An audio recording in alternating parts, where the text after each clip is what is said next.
만일 우리가 우리의 마지막 때를 알게 된다면 우리는 어떤 삶을 살게 될까요? 참 중요한 질문인데요. 한 번쯤은 이 질문을 꼭 해보셨으면 좋겠습니다. 우리는 정말 해야 할 일에 집중하며 살아갈 것 같습니다. 무엇보다 하지 않아도 되는 일에는 마음과 신경을 기울이지 않는 그런 삶을 살게 될 것 같은데요. 그로 인해서 우리는 정말로 지금과는 전혀 다른 삶을 살게 될 것 같습니다. 예수님도 그러하셨습니다. 예수님은 자신의 마지막 때가 언제인지를 정확히 알고 계셨습니다. 그 마지막 때를 앞두고 자기 사람들에게 꼭 필요한 것들을 알려주시는 것을 오늘 계속적으로 말씀을 통해 보게 되는데요. 예수님의 말씀을 보면 자기 사람들에게 꼭 필요한 것들을 알려주신 것들 중에 하나는 바로 그들을 위로하는 말씀이었고, 또 하나는 성령에 대한 약속이었습니다. 그리고 오늘 본문에서는 자신의 죽음과 부활을 통해 제자들이 마주하게 될 큰 슬픔과 기쁨에 대해 말씀하시고요. 무엇보다 그들이 제자들에게 기도에 대한 가르침을 주십니다. 오늘 이 말씀을 통해 계속적으로 끝까지 사랑하시는 예수님의 사랑을 다시금 우리의 마음에 새기는 시간이 되기를 원합니다. 그리고 그 사랑 안에서만 주어지는 참된 기쁨, 그 기쁨으로 우리의 삶에 주어지는 여러 환난과 고난, 또한 일상의 모든 삶을 감당하며 함께하는 모든 분들과 그 기쁨을 함께 누리며 살아가는 우리의 삶이 되기를 또한 기도하는 이 새벽 시간이 되면 좋겠습니다. 마지막을 향하는 예수님은 어제에 이어 오늘 본문을 통해서도 제자들에게 가르침을 이어가십니다. 먼저 16절 말씀을 보면 조금 있으면 너희가 나를 보지 못하겠고 또 조금 있으면 나를 보리라 하시니. 아멘. 이 말씀은 한 호흡으로 전달되는 아주 짧은 구절의 말씀입니다. 하지만 제자들에게는 정말로 어려운, 이해할 수 없는 그런 말씀으로 다가왔던 것 같습니다. 그래서 17절과 18절의 말씀을 보면 제자들은 서로 묻기를 시작하는 것을 보게 되는데요. 그렇습니다. 제자들이 서로 이렇게 묻게 된 것은 조금 있으면 보지 못하겠고 또 조금 있으면 보리라 하신 이 예수님의 말씀을 이해하지 못함으로 인해 생겨난 말씀입니다. 또한 아버지께로 간다라는 것이 도대체 어디를 향하는 것인지 제자들이 깨닫지 못했기 때문에 이러한 물음을 갖게 된 것입니다.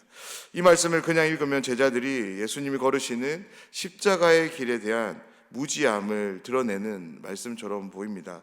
물론 제자들은 지금 그러한 모습을 보이고 있습니다. 하지만 예수님은 자신이 지게 되는 십자가, 그 십자가에서 죽게 될 것이기에, 그리고 또한 부활할 것임을 여러 차례 제자들에게 말했습니다.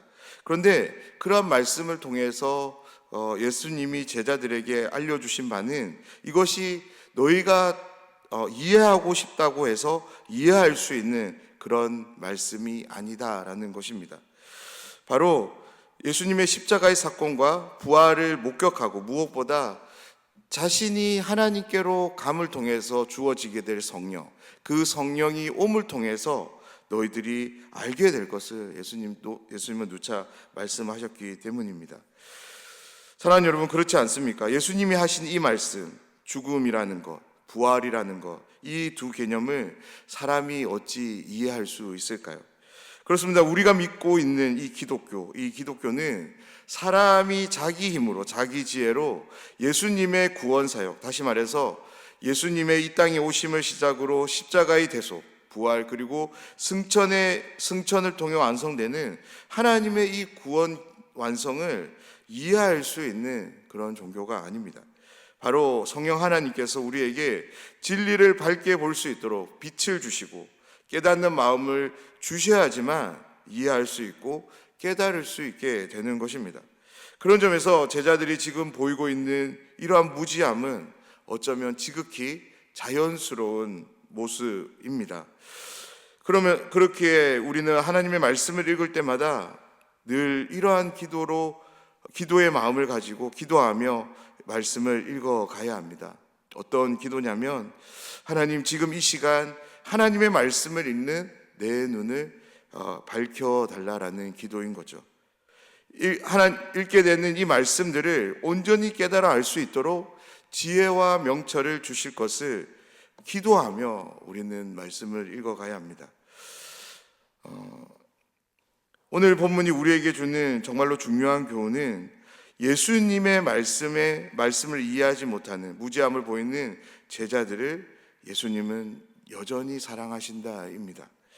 말씀을 보면 예수님은 이해하지 못하는 제자들에게 친절하게 물어주시고 그 물음에 대한 대답을 해주시는 것을 보게 되는데요. 19절 말씀을 보면 예수께서 그 묻고자 함을 아시고 이르시되 내 말이 조금 있으면 나를 보지 못하겠고 또 조금 있으면 나를 보리라 하므로 서로 문의하느냐. 아멘. 이 19절의 말씀은 정말로 따뜻하게 다가옵니다. 제자들은 예수님께 직접 질문하지 않았습니다. 그런데 예수님은 그들이 서로 묻는 그들의 궁금함을, 지금 그들이 겪고 있는 그 혼란스러움을 그들 안에 머물도록 내버려 두지 않으십니다. 예수님은 그들에게 찾아오셨고 그들이 묻고 있는 그 물음을 하시며 대답을 해주십니다. 사랑하는 여러분, 우리도 때때로 하나님의 뜻을 잘 헤아리지 못할 때가 있습니다. 왜 이런 일이 일어나는지 이해되지 않는 상황을 마주할 때가 있습니다. 말씀을 읽어도 하나님의 말씀이 마음에 선명하게 들어오지 않을 때가 있습니다. 그때 우리가 기억해야 될 것이 있는데요. 그것은 우리가 다 이해하지 못한다고 해서 하나님이 우리를 포기하시거나 우리를 내버려 두시는 분이 아니라는 사실입니다. 오히려 주님은 우리의 이런 연약함을 헤아려 주시고 우리의 답답함을 아시고 말씀으로 친히 알려주시는 하나님이시다라는 거죠. 이 하나님을 날마다 믿고 신뢰하며 살아가는 모든 분들이 되시기를 주님의 이름으로 축복합니다. 우리의 신앙생활은 모든 것을 다 아는 사람이 되라고 말하지 않습니다. 이해하지 못하는 순간에도 끝까지 주님의 말씀을 신뢰하며 그 말씀을 의지하며 살라라고 말하는 것이 우리가 믿는 신앙입니다. 그래서 20절 말씀을 보면 예수님은 이제 제자들에게 예수님이 하신 말씀의 의미를 설명하시는데요. 20절 말씀입니다. 내가 진실로 진실로 너희에게 이르노니 너희는 곡하며 애통하겠으나 세상은 기뻐하리라. 너희는 근심하겠으나 너희 근심이 도리어 기쁨이 되리라. 아멘. 예수님은 제자들이 겪게 될 두 가지 상황을 대조의 방식을 통해 소개합니다. 먼저 소개되는 대조는 애통과 기쁨입니다. 예수님은 제자들에게 너희가 곧 큰 슬픔을, 애통을 겪게 될 것이다 라고 말하는데 반해 세상은 기뻐할 것이다 라고 말씀합니다. 사랑하는 여러분, 이것이 무슨 의미일까요? 바로 예수님의 십자가의 처형을 통해 제자들은 더 이상 예수님과 함께 할 수 없게 되기에 큰 상실로 인해 제자들이 곡하고 애통하게 될 것을 말씀하고 있습니다. 그런데 도리어 세상은 기뻐할 것이다 라고 말합니다. 그렇다면 왜 세상은 기뻐하게 되는 걸까요? 바로 빛 대신 주님의 죽음을 통해서 그들이 계속적으로 어둠에 거할 수 있게 되었기에 그들은 기뻐할 수 있는 것입니다. 그런데 예수님의 말씀이 여기서 끝나지 않습니다. 더 중요한 말씀으로 이어가시는데요. 그것은 바로 너희는 근심하겠으나 너희 근심이 도리어 기쁨이 되리라. 아멘. 이것이 오늘 본문의 핵심입니다.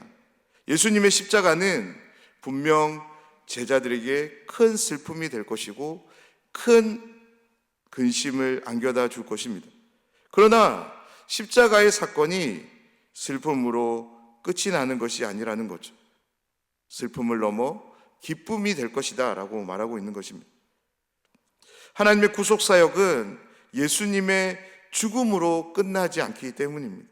무엇이 함께하냐면 부활이 함께합니다. 또한 승천이 함께하고요, 그로 인해서 그들 가운데 성령이 함께 합니다. 사랑하는 여러분, 기독교 신앙의 신비가 여기에 있습니다. 세상은 십자가를 패배의 상징으로 봅니다. 그러나 하나님은 그 십자가를 구원의 길로 사용하십니다.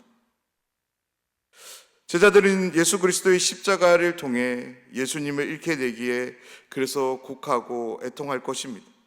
그러나 하나님은 십자가 다음에 제자들에게 더 큰 은혜를 예비하고 계신 것입니다. 예수님은 한 가지 놀라운 비유를 통해서 하나님이 예비하신 은혜를 제자들에게 설명합니다. 21절 말씀입니다. 여자가 해산하게 되면 그때가 이르렀으므로 근심하나 아기를 낳으면 세상에 사람 난 기쁨으로 말미암아 그 고통을 다시 기억하지 아니하느니라. 아멘. 예수님은 제자들의 슬픔이 단지 사라질 것으로만 말씀하지 않고 그 슬픔이 어떤 방식으로 기쁨으로 바뀔 것인가를 해산하는 여인의 비유를 통해서 말씀하십니다. 사랑하는 여러분, 해산하는 여인은 분명히 고통을 겪습니다. 그 고통은 절대 가짜 고통은 아닙니다. 실제의 아픔입니다. 그러나 그 고통은 생명을 낳기 위해 반드시 필요한 고통입니다.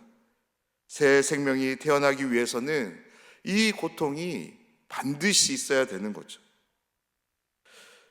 마찬가지로 제자들이 겪게 될 슬픔도 단순한 슬픔이 아니라는 것입니다. 예수님의 죽음은 모든 것이 무너지고 모든 것을 잃게 되는 것처럼 여겨지지만 실상은 새 시대를, 새 은혜를 여는 사건이라는 거죠. 부활로 나아가기 위해서는 죽음이 필요한 것입니다. 예수님이 본래 누리셨던 아버지의 영광의 자리로 돌아가기 위해서 무엇보다 제자들에게 성령을 보내시기 위해서 예수님은 십자가로 나아가셔야만 했던 것입니다. 예수님의 십자가 사건을 통해, 부활을 통해, 그리고 승천과 성령을 통해 제자들에게는 이전에는 알지 못했던, 경험하지 못했던 전혀 새로운 기쁨의 세계가 그들 가운데 펼쳐지게 될 것이었습니다. 바로 이것이 하나님이 십자가 다음에 예비하신 은혜입니다. 사랑하는 여러분, 우리의 신앙은 고통을 부정하는 신앙이 아닙니다. 고통을 통해서 눈물을 흘리는 것을 억지로 감춰야 한다라고 가르치는 신앙도 아닙니다. 우리의 신앙은 하나님께서 우리의 고통을 기쁨으로 바꿔주실 것임을 믿고 신뢰하는 신앙입니다. 지금은 비록 고통의 눈물을 흘리고 있지만 반드시 기쁨의 눈물을 흘리게 하실 그 역전의 하나님을 바라보고 의지하는 것이 우리의 신앙임을 늘 기억하며 살아가기를 간절히 소원합니다. 그래서 예수님은 지금은 너희가 근심하나 내가 다시 너희를 보게 될 것이고 그때 너희 마음이 기쁨을 얻게 될 것이다 라고 말씀합니다. 놀라운 것은 그때 얻게 되는 기쁨은 아무도 빼앗을 수 없을 것이다 라고 말씀합니다. 그러면서 이제 23절과 24절의 기도에 대한 약속의 말씀을 주시는데요. 그날에는 너희가 아무것도 내게 묻지 아니하리라. 내가 진실로 진실로 너희에게 이르노니 너희가 무엇이든지 아버지께 구하는 것을 내 이름으로 주시리라. 지금까지는 너희가 내 이름으로 아무것도 구하지 아니하였으나 구하라. 그리하면 받으리라. 너희 기쁨이 충만하리라. 아멘. 예수님은 제자들에게 기도할 것을 말씀하십니다. 오늘 말씀을 통해 우리는 제자들에게 허락된 기도, 특별히 기도 응답에 대한 약속이 제자들을 땅에 두고 가시면서 그들을 위로하시고 그들에게 소망을 주기 위한 예수님의 선물임을 보게 됩니다. 24절 말씀을 다시 보면 지금까지는 너희가 내 이름으로 아무것도 구하지 아니하였으나 구하라. 그리하면 받으리라. 너희 기쁨이 충만하리라. 아멘. 제자들은 지금까지 예수님과 함께 하면서 하나님을 향해 예수님의 이름으로 구할 필요가 없었습니다. 왜냐하면 함께 하신 예수님께서 모든 것을 공급해 주셨기 때문인 거죠. 제자들의 필요한 모든 것들을 늘 공급하셨던 예수님이 이제 제자들과 함께 할 수 없게 되자 그들에게 자신의 이름으로 아버지께 기도할 것을 말씀하십니다. 그러면 아버지께서 내 이름으로 구하는 모든 것들을 너희에게 공급해 주실 것이다. 마치 자신이 제자들과 함께 하면서 제공했던 그 모든 필요들을 채워줄 것이다 라고 말씀합니다. 예수님께서 제자들에게 자신의 이름으로 아버지께 구할 것, 기도하라는 것은 무슨 말일까요? 그것은 단지 예수님의 이 말씀은 예수님의 제자들이 하는 기도의 맨 끝에 예수님의 이름으로 기도합니다라는 그런 관용구를 붙이라는 그런 말은 아닙니다. 예수님께서 자신의 이름으로 기도할 것을 말씀하신 이유는 바로 예수님으로만 하나님께 나아갈 수 있음을 제자들로 알게 하시기 위해서입니다. 오직 예수님의 이름이 갖는 그 고난을 제자들에게 허용해 주기 위해서 이 이름의 기도를 안내하시는 것입니다. 그래서 예수님의 이름으로 기도하는 것은, 그 기도는 예수님이 열어놓으신 하나님과의 수직적 관계에서 드리는 기도입니다.